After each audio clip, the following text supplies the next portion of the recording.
Bangladesh cricket বোর্ডের কোনো ক্ষতি হবে না, ক্রিকেটারদের ক্ষতি হবে।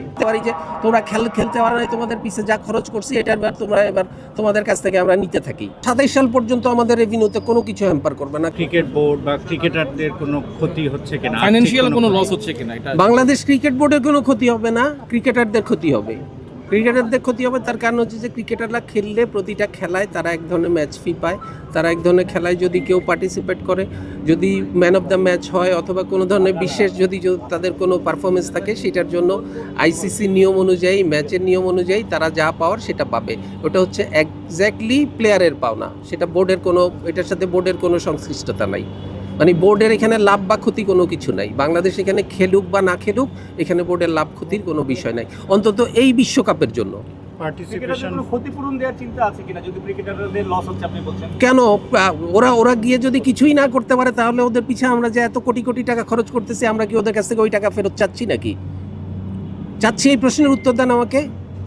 ভাই মানে একটা আছে, মানে কথা হয় যে ক্রিকেট বোর্ডটা একটা বডি হয় এবং ক্রিকেটাররা ওই বডিটা প্রাণ হয়।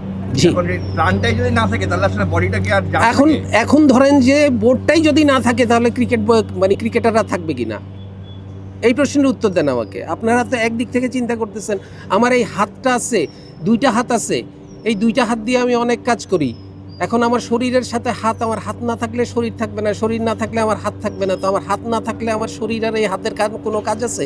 একই রকম, মানে they R part and the parcel. আপনি একটা বাদ দিয়ে আরেকটাকে চিন্তা করতে পারবেন না, আরেকটাকে বাদ দিয়ে আরেকটাকে চিন্তা করতে পারবেন না। দুইটা মানে they are complementary, they are not against each other. Raju ভাই, আইসিসি যে রেভিনিউ শেয়ারিং মডেল 2023 থেকে 27 পর্যন্ত লাস্ট যে সাইকেলটা, বাংলাদেশ যদি এই টি20 ওয়ার্ল্ড কাপে পার্টিসিপেট না করে তাহলে কি তার 27 সাল পর্যন্ত আমাদের রেভিনিউতে কোনো কিছু হ্যাম্পার করবে না। কারণ হচ্ছে 2022 সালের যে আইসিসির ফাইন্যান্সিয়াল মিটিং হয়েছে, সেই মিটিংয়ে that has already been set.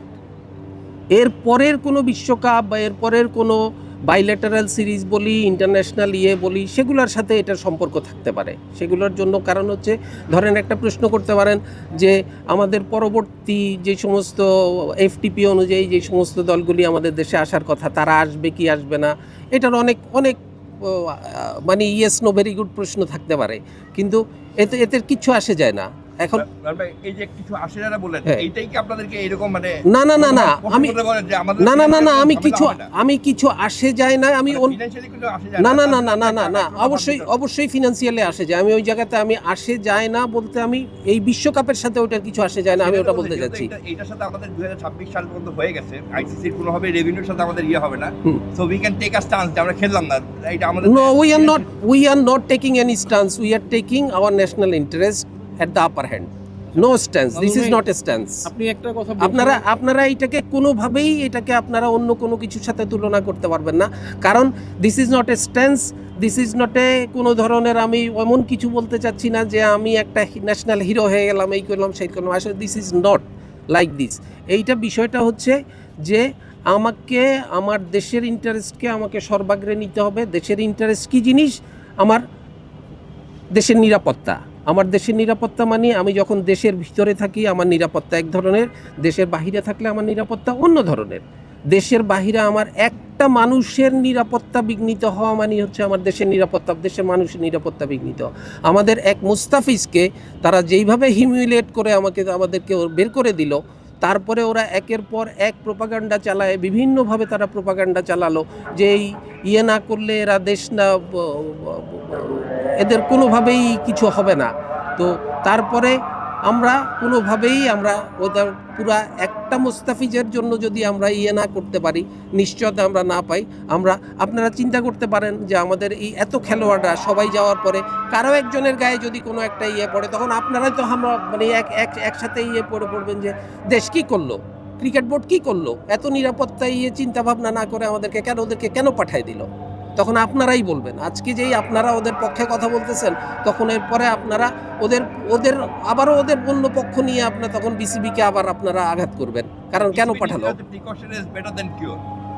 অবশ্যই আব্দুল ভাই, ওই প্রিপারেশন ফি কতটা বলছিলেন, যে কত অ্যামাউন্টটা কত, আর যদি শেষ পর্যন্ত না করে তাহলে রিম্বার্স করতে হবে কিনা?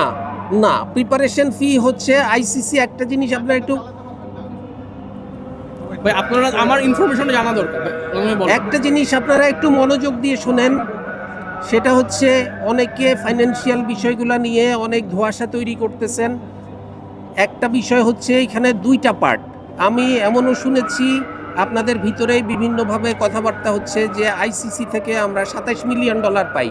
আইসিসি থেকে আমরা $27 মিলিয়ন পাই না, আইসিসি থেকে আমরা $20.4 মিলিয়ন পাই প্রতি বছর। ঠিক আছে, তারপরে হচ্ছে একটা $4 মিলিয়ন একটা ওদের কাছে থাকে, একটা রিজার্ভ মানি থাকে, যেই রিজার্ভ মানিটা ওরা 3-4 বছর পরে পরে কারো যদি কোনো ধরনের অ্যাডজাস্টমেন্ট থাকে, বিভিন্ন রকমের থাকে, ওটা পরে একসাথে ওরা রিইম্বার্স করে।